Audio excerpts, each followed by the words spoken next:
वो कौन से लोग थे जिनके लिए आसमान से खाना उतरता था, क्यों उतरता था, और उन्होंने ऐसा क्या किया कि वो खाना उतरना बंद हो गया, और उस खाने का स्वाद कैसा था।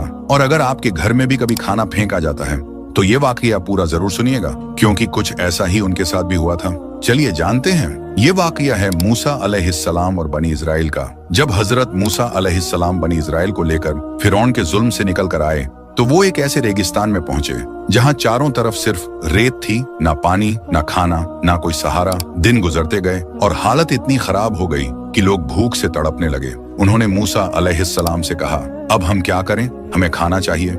मूसा अलैहिस्सलाम ने अल्लाह से दुआ की और फिर वो हुआ जो किसी ने सोचा भी नहीं था। आसमान से उनके लिए खाना उतरने लगा। हर दिन बिना मेहनत, बिना इंतजाम 2 चीजें आती थी, मन सफेद मीठा, ऐसा स्वाद कि मुंह में जाते ही घुल जाए, और सलवा एक स्वादिष्ट परिंदा, भुना हुआ, तैयार, बस उठाओ और खाओ। हर सुबह लोग उठते और जमीन पर अल्लाह की दी हुई रोजी पाते।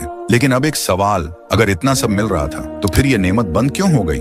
क्योंकि अल्लाह ने उन्हें साफ हिदायत दी थी कि इस खाने को जमा मत करना, हर दिन जितना चाहिए उतना ही लेना। लेकिन कुछ लोगों ने सोचा अगर कल ना मिला तो, और उन्होंने खाना छुपा कर रखना शुरू कर दिया, और फिर वो खाना खराब होने लगा, उसमें कीड़े पड़ गए, बरकत खत्म हो गई। फिर भी उन्होंने सबक नहीं लिया। उन्होंने फिर शिकायत शुरू कर दी, हमें एक जैसा खाना नहीं चाहिए, हमें जमीन की चीजें चाहिए। यानी जो आसमान से आ रहा था वो भी उन्हें कम लगने लगा, और यहीं सब कुछ बदल गया। आसमान से खाना उतरना बंद हो गया। अब हालत पहले से भी ज्यादा मुश्किल हो गई। लोग इधर उधर खाना ढूंढने लगे, रेगिस्तान में भटकने लगे। अब ना तैयार खाना था, ना कोई सहूलियत। अब उन्हें खुद मेहनत करनी पड़ी। मूसा अलैहिस्सलाम उन्हें समझाते रहे, सब्र करने को कहते रहे, लेकिन उनकी कौम बार बार शिकायत करती रही, और इसी नाफरमानी की वजह से उन्हें सालों तक भटकना पड़ा। लेकिन कहानी यहीं खत्म नहीं होती। कुरान में एक और वाकया मिलता है, हजरत मरियम अलैहिस्सलाम का। जब भी जकरिया अलैहिस्सलाम उनके पास जाते तो देखते कि उनके पास खाना मौजूद है, तो वो सिर्फ खाना नहीं देखते थे